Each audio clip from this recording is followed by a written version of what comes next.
Hoy vamos a hablar de un segmento anatómico que está localizado entre el cuello, la base del cuello y el músculo diafragma, es el límite inferior.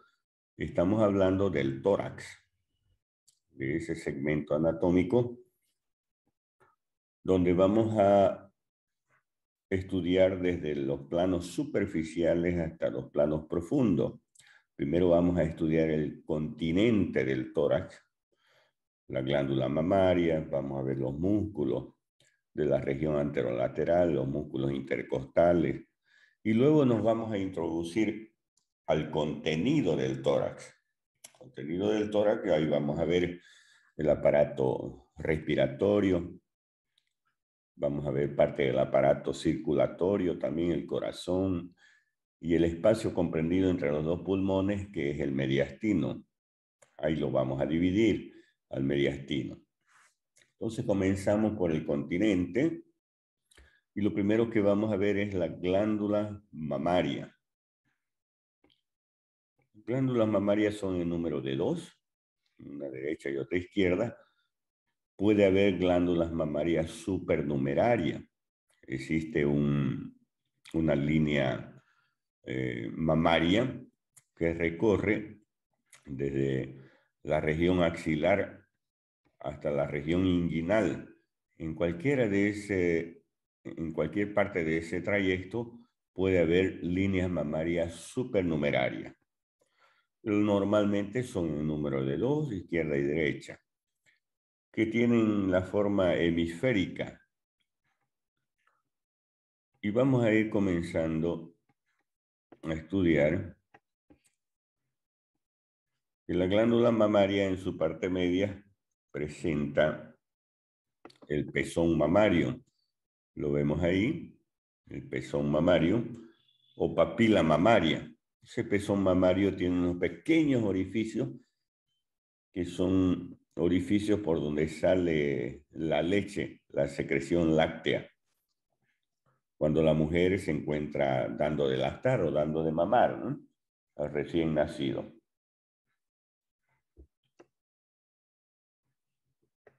El pezón tiene un músculo, es el músculo areolar. Alrededor del pezón vemos una piel más pigmentada, a eso se llama areola mamaria. Y la areola mamaria tiene unos tubérculos que se llaman tubérculos mamarios o tubérculos de la glándula mamaria que corresponden a las glándulas sebáceas. Normalmente son pequeños los tubérculos, se llaman tubérculos de Morgagni, y cuando crecen generalmente cuando la mujer está embarazada, está gestando, esos tubérculos crecen y ya se transforman en tubérculos de Morgagni.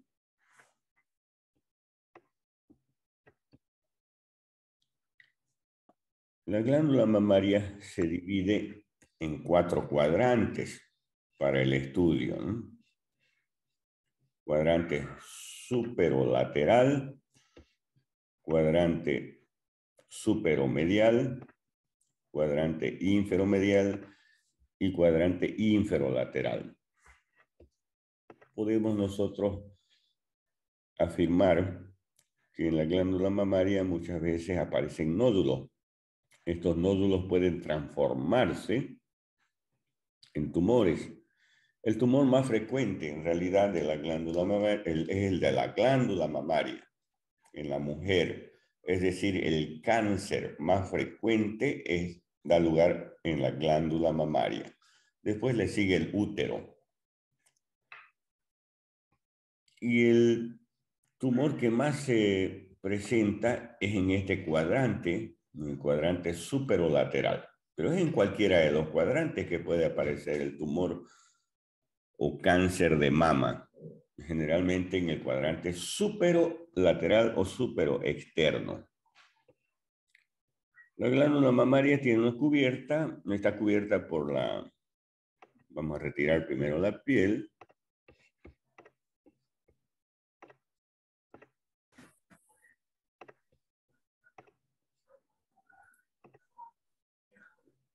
Tiene una cubierta que es la cápsula fibrosa de la glándula mamaria. De la cápsula van a desprenderse unos ligamentos que se dirigen hacia la piel.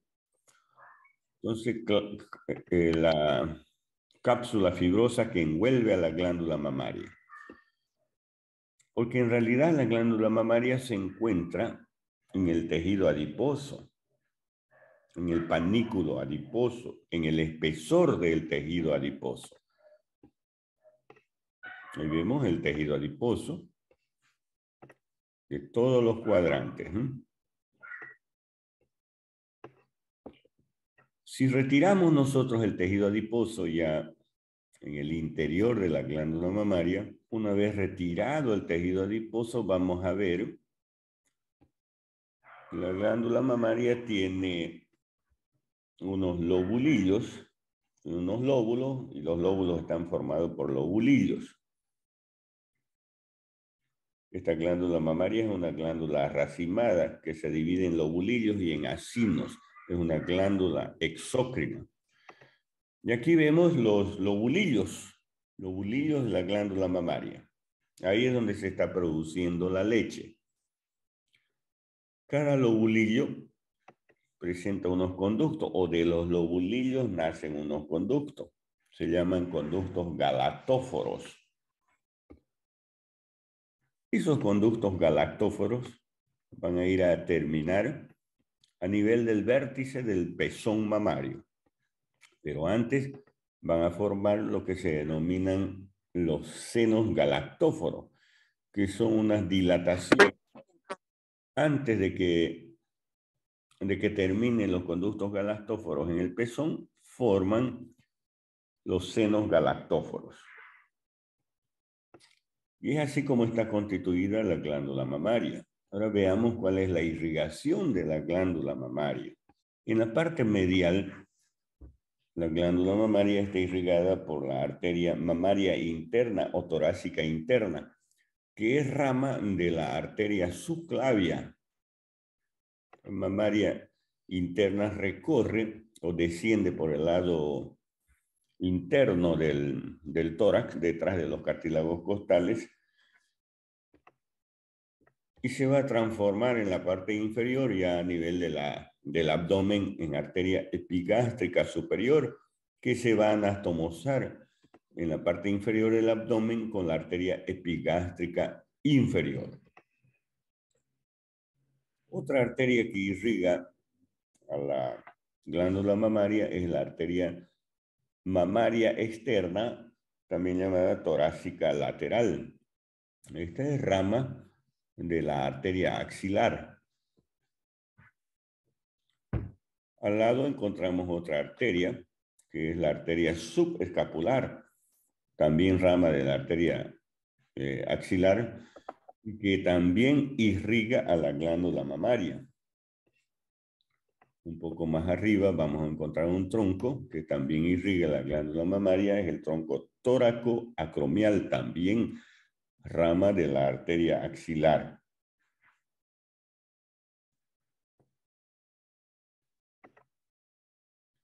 También la arteria torácica superior irriga la glándula mamaria. Esta arteria que también proviene de la arteria axilar. La arteria axilar es la que suministra la mayor irrigación en la glándula mamaria. Una rama de la subclavia, como la mamaria interna, también contribuye a la irrigación. Y existen las otras arterias, las arterias intercostales, que también irrigan a la glándula mamaria. La glándula está inervada por los nervios intercostales, segundo, tercero, cuarto y quinto, y por rama, el nervio supraclavicular, rama del plexo cervical. Muy bien, eso en relación a la glándula mamaria, con sus 4 cuadrantes, y su formación de los lobulillos y los conductos galactóforos que conducen la leche desde los lobulillos hacia el pezón cuando la mujer se encuentra gestando, dando de mamar. Muy bien. Y vamos a hablar de 4 músculos. Músculo pectoral mayor, pectoral menor, músculo serrato y músculo subclavio. Hoy tenemos el músculo pectoral mayor. El músculo pectoral mayor tiene 3 tipos de inervación en cuanto a su origen, a nivel del borde anterior de la clavícula, el fascículo clavicular, en la cara anterior del esternón y en los primeros 7 cartílagos costales. Desde allí, esos fascículos del pectoral mayor se reúnen y van a ir a terminar en el labio anterior de la corredera o surco bicipital o surco intertubercular. Este músculo tiene una relación importante con el músculo deltoides. Los fascículos claviculares del deltoides con el pectoral mayor van a formar un surco, se llama surco deltopectoral, y a través de ese surco o en el surco deltopectoral se encuentra la vena cefálica, que va a ir a terminar en la vena axilar o en la vena subclavia. Esa es una relación importante que tiene el músculo pectoral mayor. En cuanto a su acción, es un músculo aductor y rotador interno del brazo. Es decir, lleva el brazo hacia adentro. A su vez también, como tiene su inserción en la clavícula, desciende el hombro. Desciende el hombro. Está inervado por los nervios pectorales, ramas del plexo braquial. Otro músculo de esta región anterolateral es el músculo pectoral menor. Este músculo tiene su origen en el tórax, en la tercera, cuarta y quinta costilla.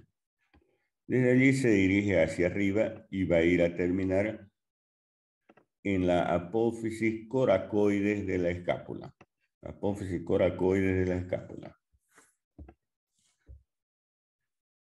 En cuanto a su acción, rota la cintura escapular y hace descender a nivel de las articulaciones acromioclavicular y esternoclavicular. Desciende esas articulaciones. Está inervado por el nervio pectoral medial y lateral, que es rama del plexo braquial. Y hay otro músculo pequeño, que es el músculo subclavio. ¿Dónde se origina el subclavio? En la cara inferior de la clavícula. Ahí se encuentra un canal, se llama canal subclavio. El canal subclavio tiene un labio anterior y un labio posterior y un intersticio. En realidad, en el intersticio, en el propio canal, ahí es el origen del subclavio, porque los labios anteriores y posteriores para la aponeurosis del subclavio. Desde allí se dirige hacia abajo y va a ir a terminar en la cara superior de la primera costilla. Ese es el músculo subclavio. Por eso se llama subclavio, porque está por debajo de la clavícula. En cuanto a su acción, o desciende la clavícula o eleva la primera costilla. Inervado por el nervio de subclavio, rama del plexo braquial. Ya existe el último músculo, el cuarto músculo de esta región anterolateral del tórax, que es el músculo serrato anterior. Serrato porque, como ven ustedes, tiene la forma de los dientes de un serrucho, por eso se llama músculo serrato. Ahí lo vemos, el serrato. Serrato anterior o serrato mayor.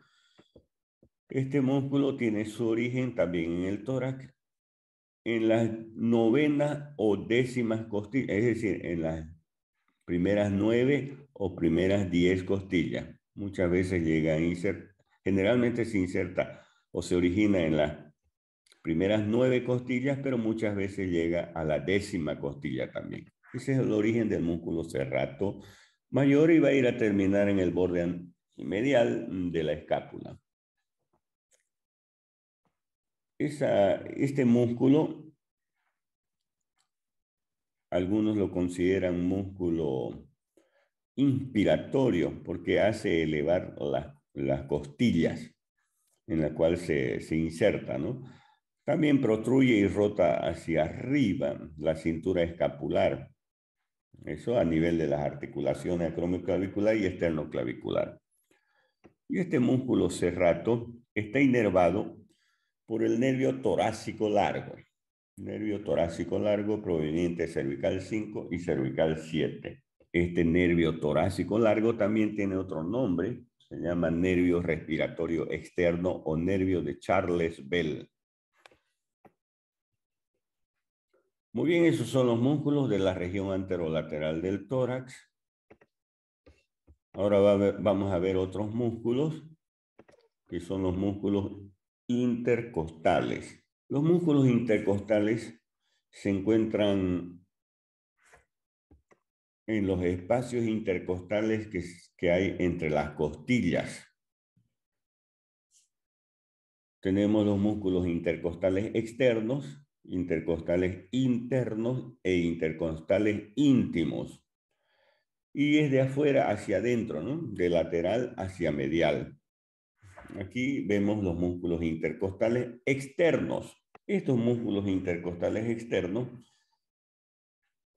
se van a originar a nivel, en la costilla superior, a nivel del labio externo del surco costal. Eso en la costilla superior. Y en la costilla inferior, en el borde superior de la costilla. Así llena el espacio o los espacios intercostales. Pero estos se extienden desde la articulación costotransversa, desde posterior, hacia la articulación condrocostal. No llega hasta el esternón. Como ven ustedes, esta es la costilla y este es su cartílago costal de la costilla. Y esa es la articulación condrocostal. Hasta ahí llegan los músculos intercostales externos.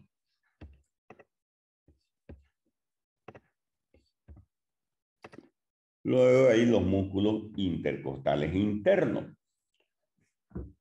Se originan también en una costilla superior y una costilla inferior. En la costilla superior se originan del labio externo, del surco costal,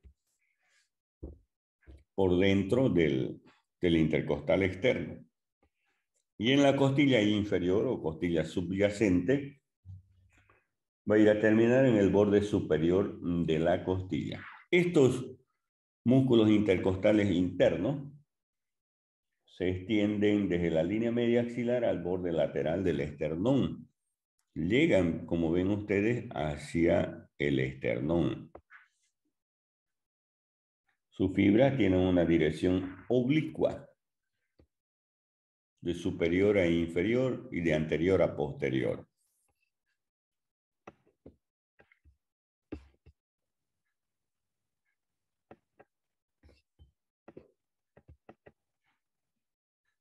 Y existen estos otros músculos que son los músculos intercostales íntimos. Son los más internos en realidad. Esos se originan también en una costilla superior y en una costilla inferior porque llenan también el espacio intercostal. En la costilla superior se van a originar en el labio interno del surco costal. Y en la costilla inferior, en el borde superior del surco. En el borde superior, perdón, de la costilla inferior. Entonces, en el labio interno del surco costal o canal costal, que está en la costilla superior, y en el borde superior de la costilla inferior. Eso en todos los espacios intercostales, ¿no? Yo les estoy nombrando solamente un espacio, pero en todos los espacios intercostales en el cual se inserta el músculo intercostal íntimo. Entre estos músculos intercostal íntimo y el intercostal interno se encuentra el paquete vasculonervioso intercostal, la arteria, vena y nervio intercostal. Aquí vemos las arterias intercostales, siempre acompañadas de sus venas, y el nervio intercostal. Ven ustedes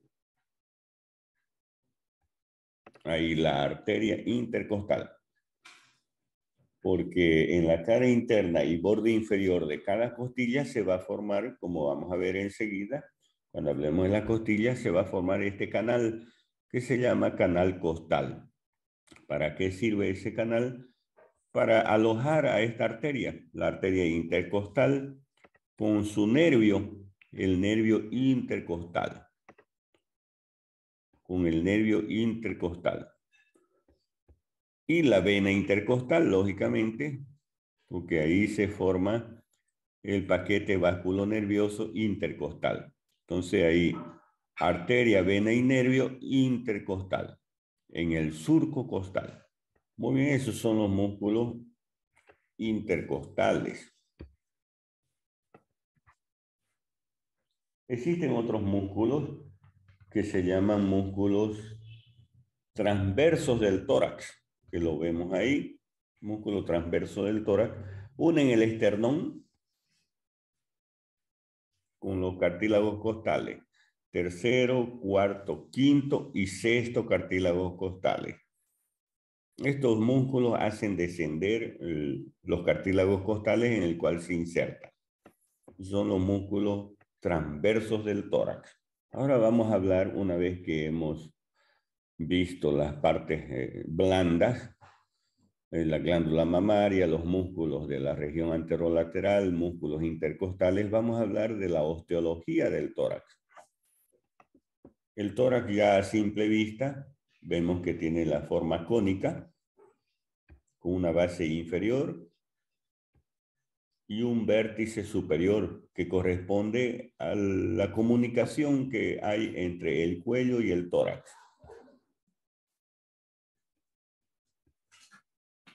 Lo que rodea al tórax, o cubre prácticamente al tórax, son las costillas, en las partes laterales principalmente, el esternón en la parte anterior y la columna vertebral en la parte posterior. Entonces vamos a hablar del esternón, de las costillas y de las vértebras torácicas. Ahí vemos el esternón. El esternón es un hueso impar, situado en la parte anterior del tórax. Está en su posición gracias a las articulaciones con los cartílagos costales y la clavícula. Tiene tres porciones.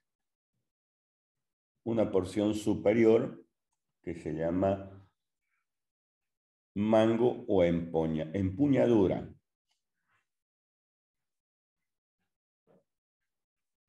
Una porción media que se llama cuerpo del esternón y una porción inferior que se llama apófisis sigmoide. El mango o empuñadura o manubrio del esternón tiene una escotadura superior, escotadura yugular se llama. Tiene otra escotadura articular para articularse con la clavícula.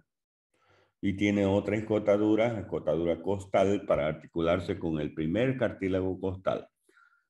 Son las tres escotaduras que tiene el mango o manubrio del esternón. Luego el cuerpo. El cuerpo tiene una cara anterior y una cara posterior. Y las caras laterales. Las caras laterales tienen superficies articulares que se articulan con los cartílagos de las costillas y superficies no articulares que forman los espacios intercostales. Ahí lo vemos, los espacios intercostales.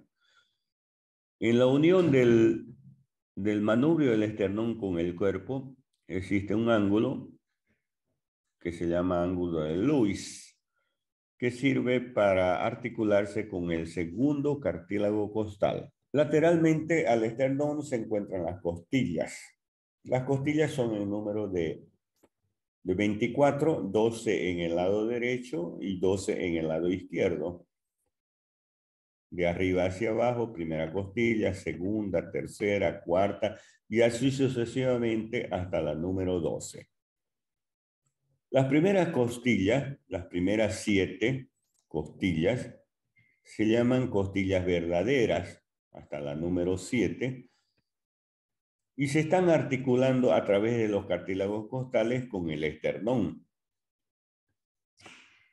Las otras costillas que le siguen, la 8, la 9 y la 10, se llaman costillas falsas, porque a través de un cartílago costal que se unen al séptimo cartílago costal, se articulan con el esternón, pero no directamente. El cartílago costal de las costillas falsas no se articula directamente con el esternón, sino que se unen al cartílago costal de la séptima costilla y de ese modo llega así al esternón. Por eso se llaman costillas falsas.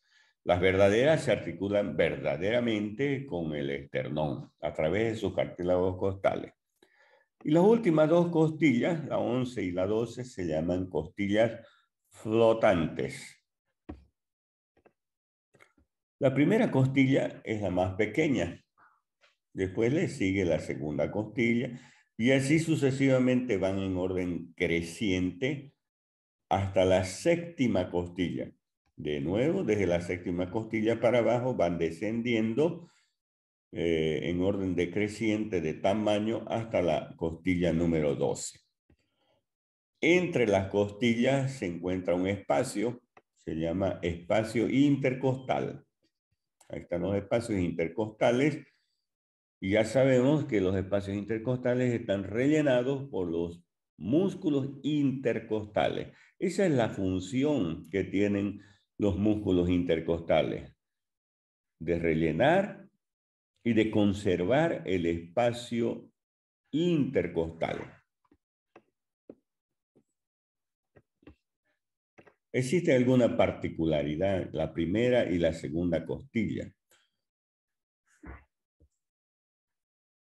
son las más pequeñas y a su vez estas primera y segunda costilla tienen una cara superior y una cara inferior, un borde medial y un borde lateral.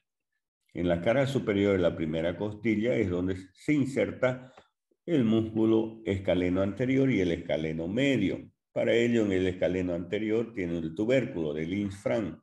Y ya en la cara superior de la segunda costilla se inserta el músculo escaleno posterior.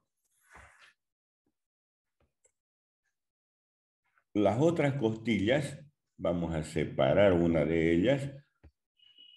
Las otras costillas tienen una particularidad. Son más largas y tienen una extremidad posterior y una extremidad anterior y tienen un cuerpo.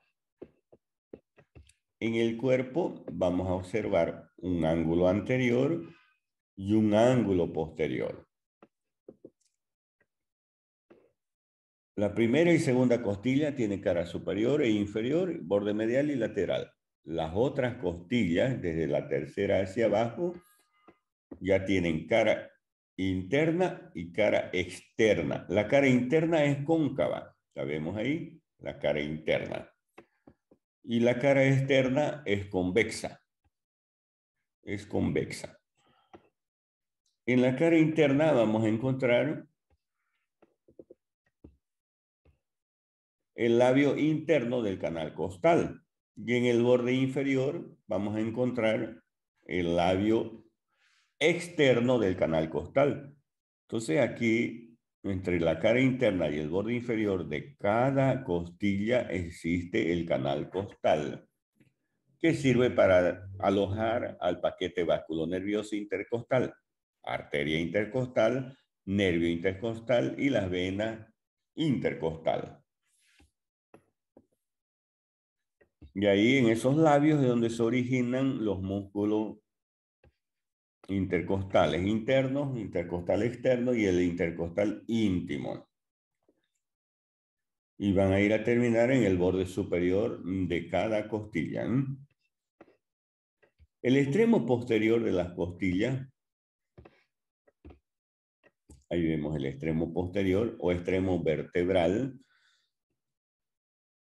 tiene una estructura que se llama cabeza de la costilla. Si hay cabeza, hay cuello, cuello de la costilla y tubérculo o tuberosidad de la costilla. La cabeza de las costillas tienen una superficie articular. Aquí está la cabeza con su superficie articular. Se articulan con los cuerpos de las vértebras dorsales. Las vértebras dorsales son el número de 12.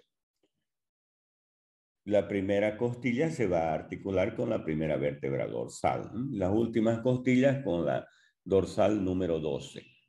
Y ese es el límite del tórax, ¿no? Desde la D1 a la D12. O torácica 1 o torácica 12. Las vértebras se llaman vértebras torácicas o vértebras dorsales. Ese es el cuello de la costilla que sirve para inserción de ligamento y esa es la tuberosidad o tubérculo de la costilla que también tiene una superficie articular para articularse con las apófisis transversas de las vértebras. Y el extremo anterior de las costillas, aquí vemos el extremo anterior de las costillas, se van a continuar con los cartílagos costales. Como vemos ahí, articulándose o continuándose con los cartílagos costales. Y no es que la costilla se va a articular directamente con el esternón. Son los cartílagos costales que se articulan con el esternón. La primera y segunda costilla tienen una particularidad. No tienen surco costal. Las otras sí tienen. La 12, la última costilla también no tiene surco costal. Esas son algunas particularidades de las costillas. Y vamos hacia atrás a estudiar a las vértebras torácicas. Pues ahí tenemos las vértebras torácicas o vértebras dorsales que son 12. ¿Y cuál es la característica de estas vértebras dorsales? Vamos a estudiar a una vértebra dorsal o torácica.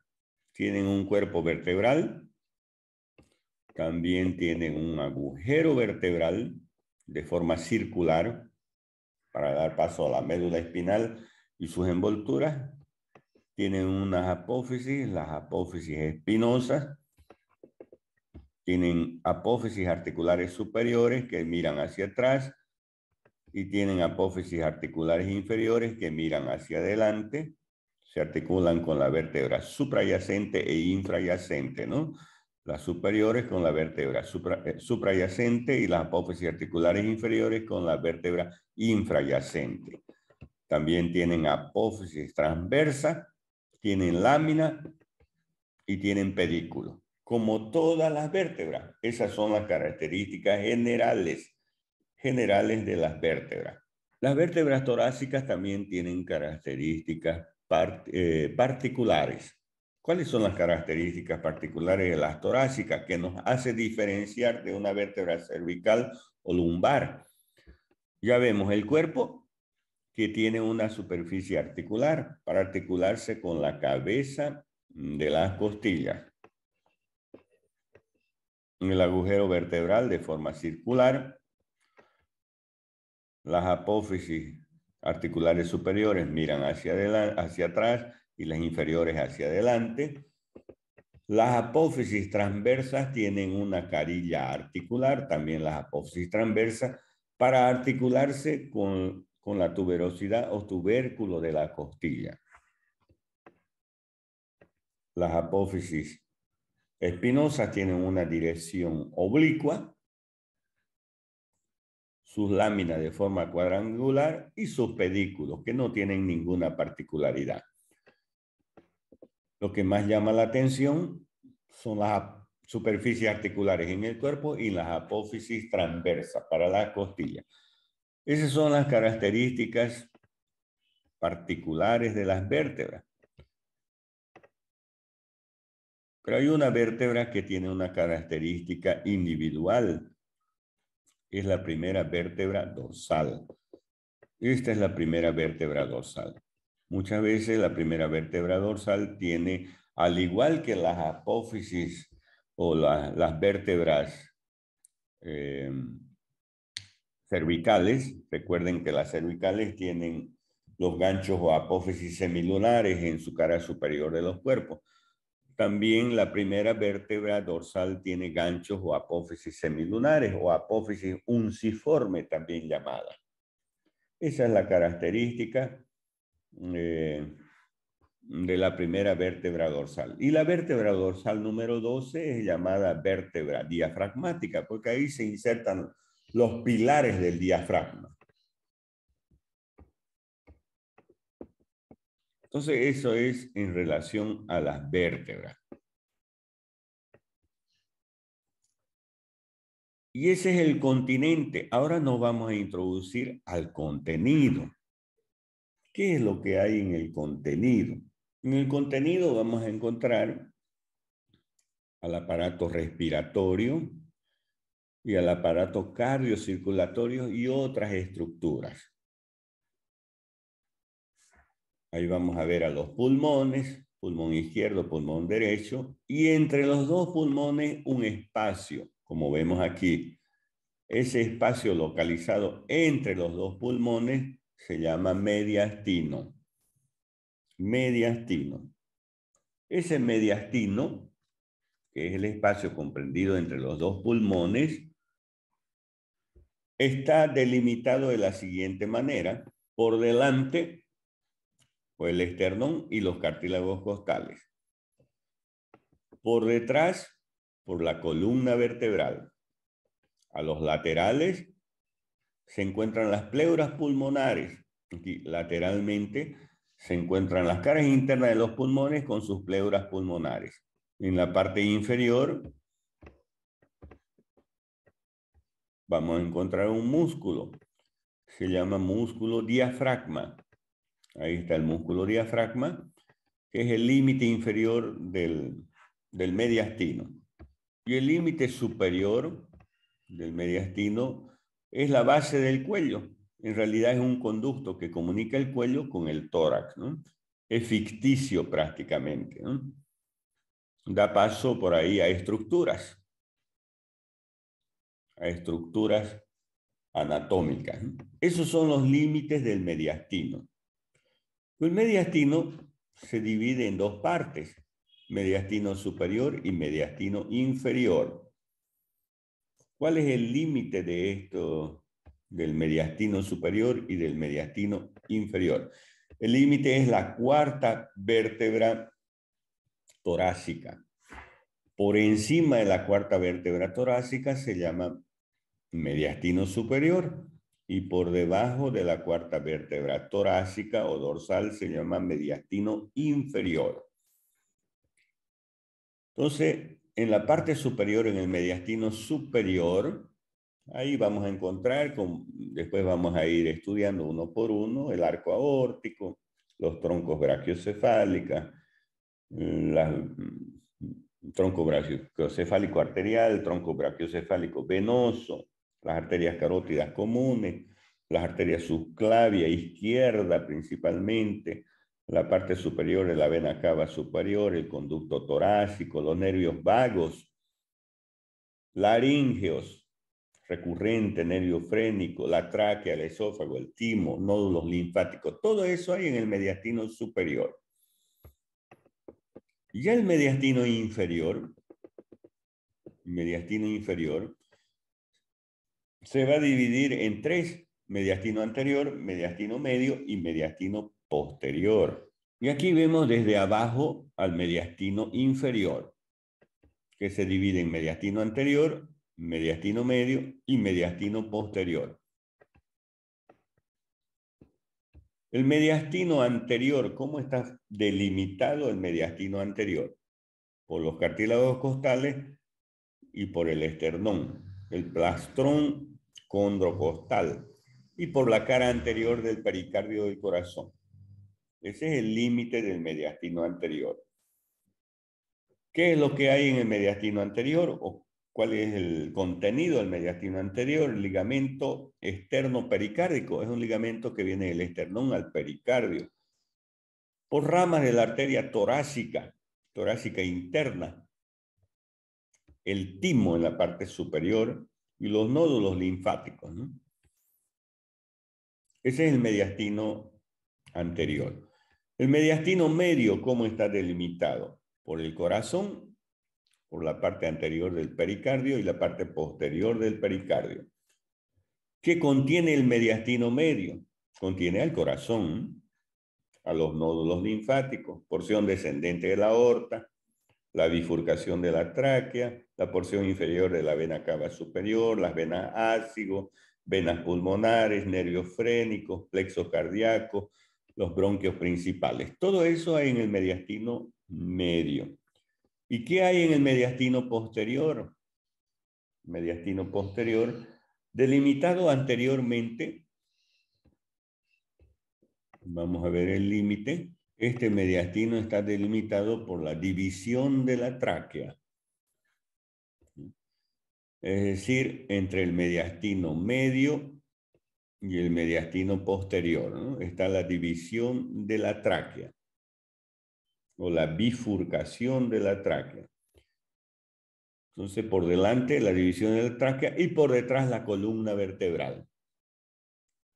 En ese espacio ahí vamos a encontrar vasos pulmonares, el pericardio, la parte posterior del pericardio. Vamos a encontrar la columna vertebral, ¿no? La arteria aorta torácica, las venas ácigos y hemiácigos, conducto torácico, nervios vagos, los nervios esplácnicos mayor y menor, el esófago, los nódulos linfáticos y mediastínicos posteriores.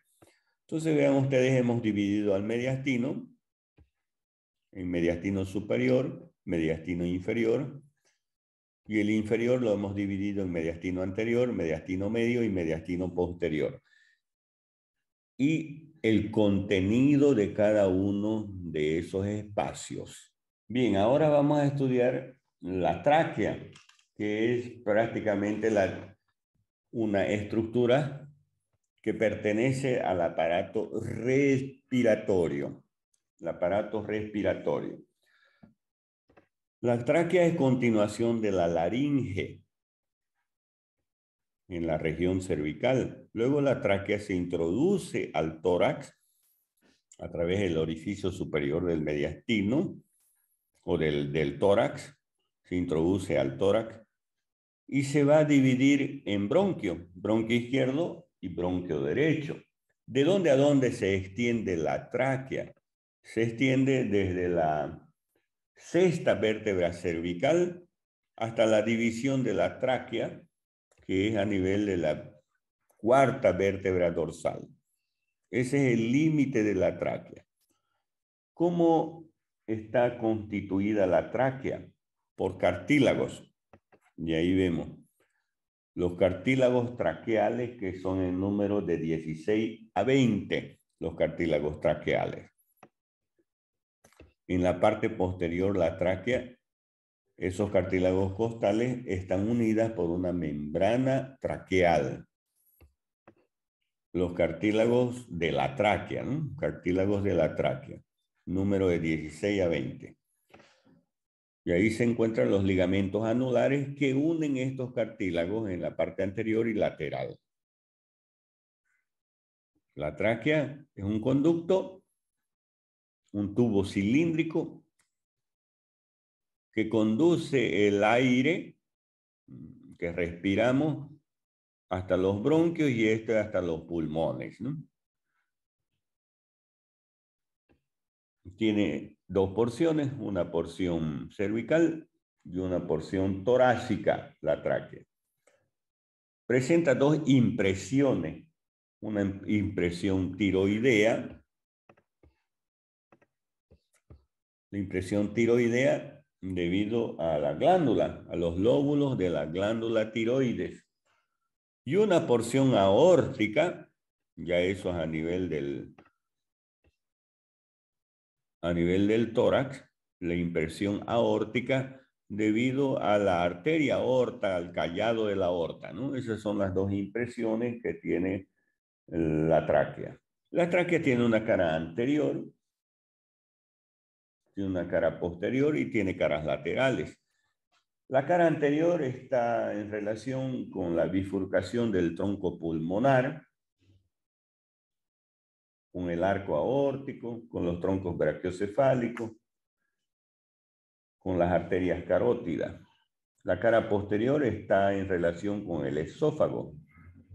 Y las caras laterales con el arco aórtico, con las carótidas primitivas izquierdas, vagos izquierdos, eso en el lado izquierdo, ¿no? Conducto torácico, nervios laríngeos y pleuras mediastínicas. En el lado derecho, con el arco de las venas ácido, tronco brachiocefálico y los nervios vagos derechos. ¿Quién irriga a la tráquea? Las arterias tiroideas. Las arterias tiroideas van a irrigar a la tráquea.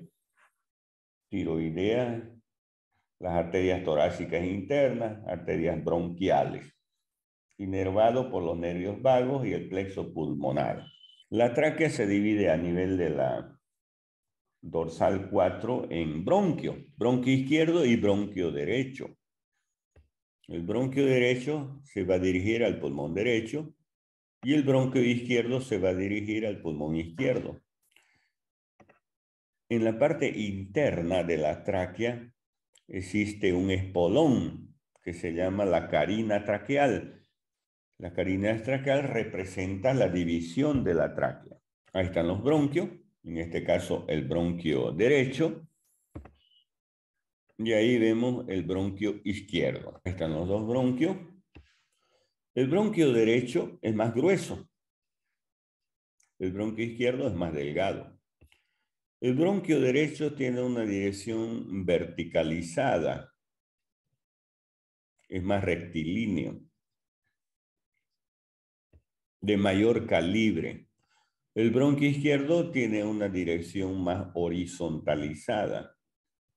Es más largo. Y tiene menor diámetro que el derecho. Esas son las diferencias que hay entre los dos bronquios. El derecho es más sinuoso, en forma de una S alargada.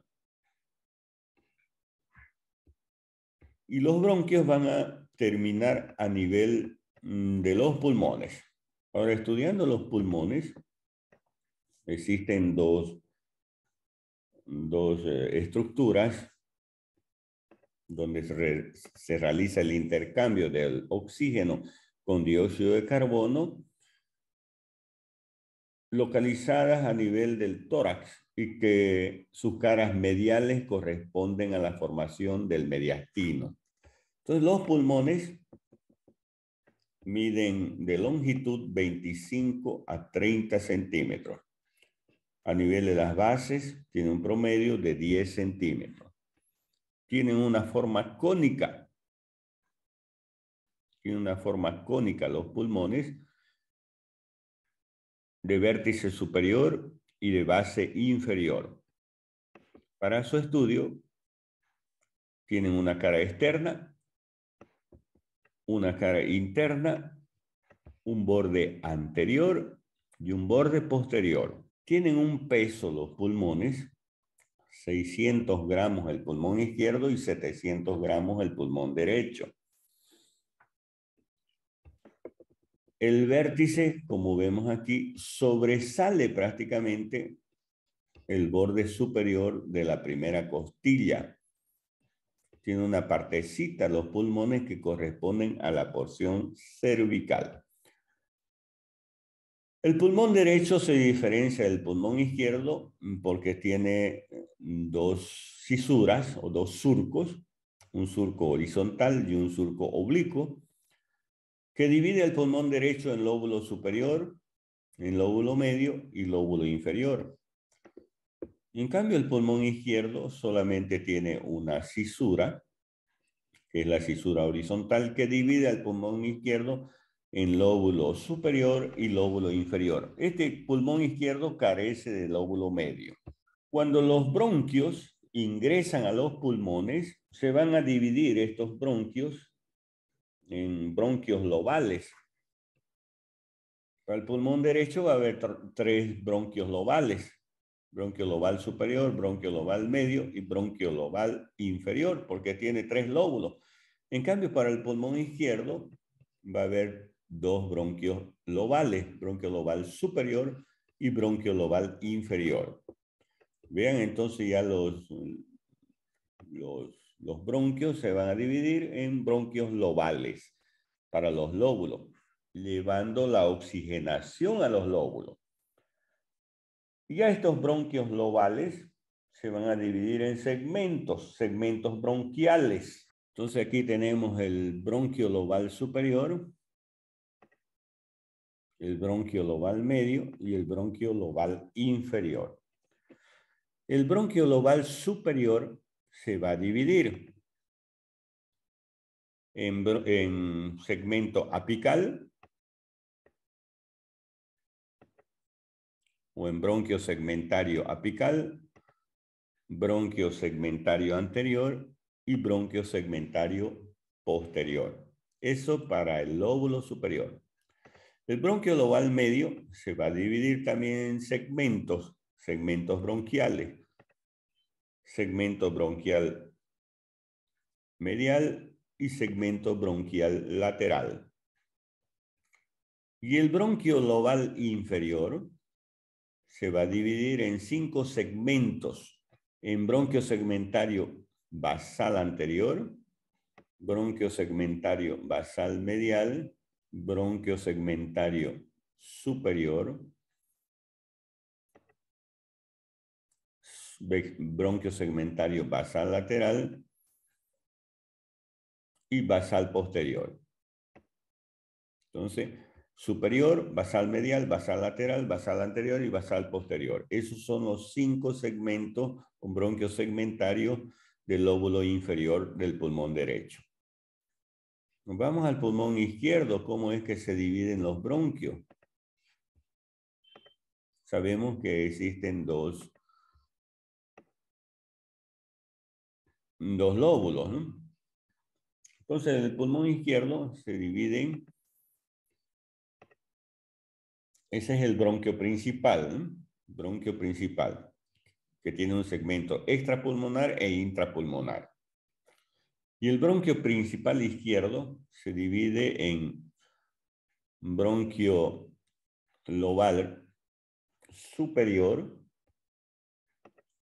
y bronquio lobal inferior. El superior, el bronquio lobal superior, se va a dividir en dos: en lingular y en culmen. Lingular y culmen. El culmen tiene el bronquio segmentario anterior y el bronquio segmentario ápico posterior. También el bronquio lobal superior tiene un bronquio segmentario anterior. Y el lingular, porque este bronquio lobal superior también se divide en lingular. El de arriba es culmen y el de abajo es lingular. El lingular se divide en dos: en bronquio segmentario lingular superior y bronquio segmentario lingular inferior. Eso en el lóbulo superior. Y en el lóbulo inferior existe el bronquio lobal inferior, que también se está dividiendo en bronquio segmentario superior, en bronquio segmentario basal posterior, bronquio segmentario basal lateral, y en este bronquio, que es el bronquio segmentario basal medial, y bronquio segmentario basal anterior. Esa es la segmentación pulmonar del pulmón izquierdo, ¿no?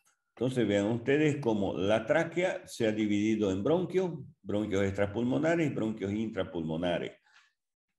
Los bronquios se han dividido en bronquios lobales, superior, medio e inferior en el pulmón derecho y superior e inferior en el pulmón izquierdo. Y cada bronquio lobal o de los lóbulos se han dividido en segmentos bronquiales.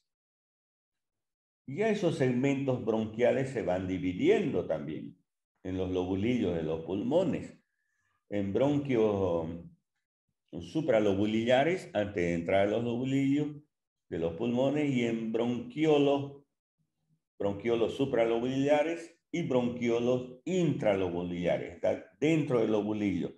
Y ya dentro del lobulillo van a formar los bronquiolos respiratorios que van a llegar a los sacos alveolares y a los alveolos pulmonares. Y ahí en los alveolos pulmonares es donde se va a realizar la hematosis, que es el intercambio de oxígeno con dióxido de carbono. Los pulmones tienen una irrigación funcional y una irrigación nutricia. La irrigación funcional está dado por las venas, por las arterias pulmonares, y la irrigación nutricia por las arterias bronquiales. Las arterias bronquiales. Lo que envuelve a los pulmones se llaman pleuras. Ahí están las pleuras. Ven ustedes esa membrana media transparente que está en la imagen. Esas son las pleuras. Son envoltura de los pulmones. Se dividen en dos: pleura parietal, que está en relación con las costillas, es decir, con la parte externa, y pleura visceral en relación con los pulmones, con las vísceras, que son los pulmones. Entre las dos hojas de la pleura, parietal y visceral, se encuentra el espacio pleural. Muchas veces ese espacio pleural se llena de líquido pleural, ya cuando existen algunas enfermedades, como por ejemplo la neumonía, puede llenarse de líquido. Muy bien. Entonces, eso en relación, vean, hemos hablado ya parte del contenido del tórax, de los pulmones, de la tráquea, los bronquios, segmentación pulmonar, y del mediastino. Ya hemos dividido el mediastino en superior e inferior y el inferior en anterior, medio y posterior. Ya la próxima clase vamos a hablar del corazón del mediastino medio, ¿no? Del esófago y de algunas otras estructuras, pero principalmente del corazón, ¿no? Muy bien, esa era la clase de hoy.